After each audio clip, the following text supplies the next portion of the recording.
Hello, I'm Councilmember James Brown. Now I'm council at large. Used to represent the first district. So having the entire city gives me the opportunity now to kind of float around and talk to some of the community partners and some of the initiatives that we have going on in the city at large or citywide.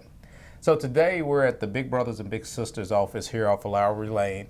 I'm here with the Executive Director, CEO, both? That works. Both? Okay. Yes. Chris Pack, I know you, welcome to Big Brothers and Big Sisters. I know you've been there for a little over a year. That's correct. Okay, Yes. I know you got hired during the pandemic. I know how that Just how that coming goes. out of, interesting time. Yeah, it is interesting for everybody.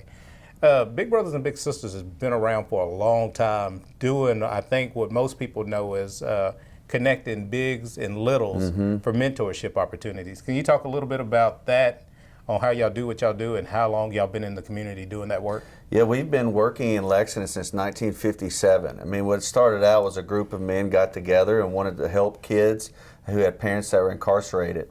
Over time, they started seeing a need for young females to get mentoring as well, seeing the value in that. And so it just grew to what it is today, where last year we took care of about 192 kids. Our mission is that to empower kids. We do that through a one-to-one mentoring relationship between a caring adult, such as yourself, and a young person in the community. Okay. So I'm going to back up a little bit. Mentorship, I think, is important on a lot of levels. I think in regards to inspiring and giving young people good examples or at least another person they can lean on and talk to about issues. I know when we talk about violence prevention and intervention, and just engaging our young people, I think mentorship opportunities are one of the things that a lot of us can get involved in to touch a lot of young people. Yes. To me, it's one of the only things that you can get involved in that really helps a lot of things that ail society, whether it is gun violence, whether it's young people getting addicted to drugs or their parents, poverty in your community. I mean, I think it touches a lot of things. And really what we're not trying to do is recreate the family. What we're trying to do is give a young person opportunity to maybe not make same mistakes and to have some hope and to go on and think that they can achieve things in life. Yeah, and I think that's important. And I think, when we talk about not recreating the wheel, you all have been doing this for a long time. And I know you said the matches that you had last year was 192. That's a lot of kids, but the need is so much greater than that. That's correct. Yeah, right now we have a waiting list of over 200 kids. 60% of those are young men, and 60% of those are young men of color. That's like our greatest challenge right now, is finding those individuals that will come alongside. If we have a young lady that's been identified in a school or whether it's on a sports team of needing a little extra help, they're easy to place. We find matches for them, but it's just young men is our greatest need. Yeah, I know. I've been a big for several years, and I actually got into it. I had 3 kids myself. My 2 older kids were in college when I took on my little, and I still have my 3rd child who was in high school, which he wasn't as needy as he was when he was younger. So when our little came on board, we just all kind of did things together. I think the way that y'all have the program set up, it actually gives some guidance and some direction to folks that are interested in being involved. And then the other thing I'll say too is it's a big obligation. I don't want to minimize it, but I don't think it's as intense as adopting a child or bringing somebody else into your household that you got to take care of full time. If you set up schedules with those young people and try to meet those expectations, I think it's manageable for most people, would you say? Yeah, and that's a myth that we combat every day. People all the time think it's this huge commitment, or if the kids experience trauma, now you have to be the problem solver to everything going on dysfunctional in their home. I mean, really, that's not what we do. You know that. We just try to create these really caring relationships where kids can get confidence from a mentor, can learn new things, maybe discover what they're good at, and whatever that weakness is, adult like yourself, addressing it and helping them.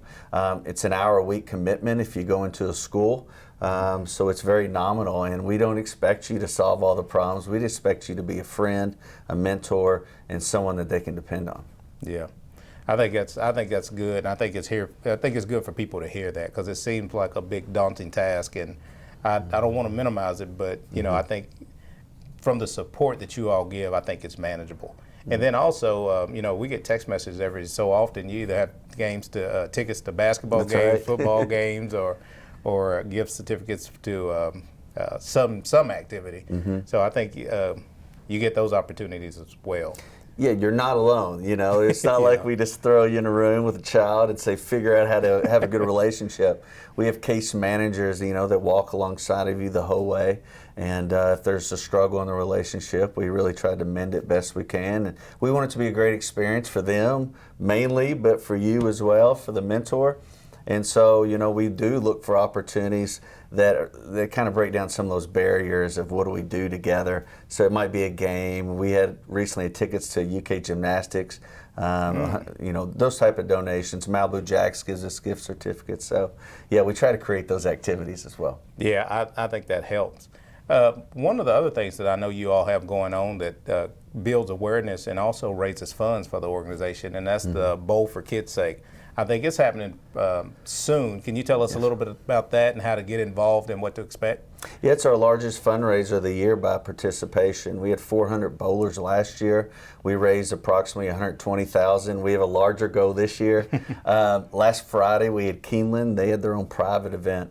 But in March, on March 23rd, 24th, and 25th, we have 3 days where the community can get involved. They can come sign up a team.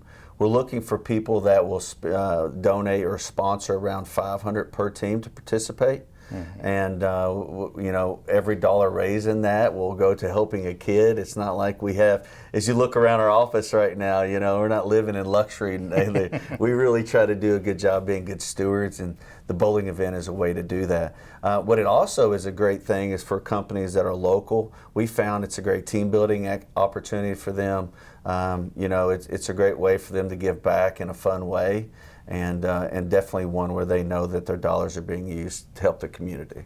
Yeah, no, I think I think I've participated in Bowl for Kids' Sake maybe the last 3 or 4 years. It's just a good time to hang out, whether you're with your little or you're with co-workers, to have a good time, have fun, raise money for a good cause, and then create awareness for what you all are doing, which I think is great. I think it's easy to get involved and become with Big Brothers and Big Sisters.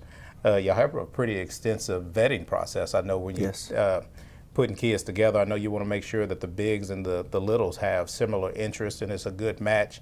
You have great follow-up service. So anybody out there that's interested in getting involved, being a mentor to these young people that need it, we need you to look up Big Brothers and Big Sisters and any other opportunity in our community to be a mentor. Chris, thank you for welcoming me into your office and talking about something you're passionate about. Well, thank you for what you do for Lexington, at large, and thank you for what you do for the young person that you mentor. Okay, yeah, no, I appreciate it. Thank you.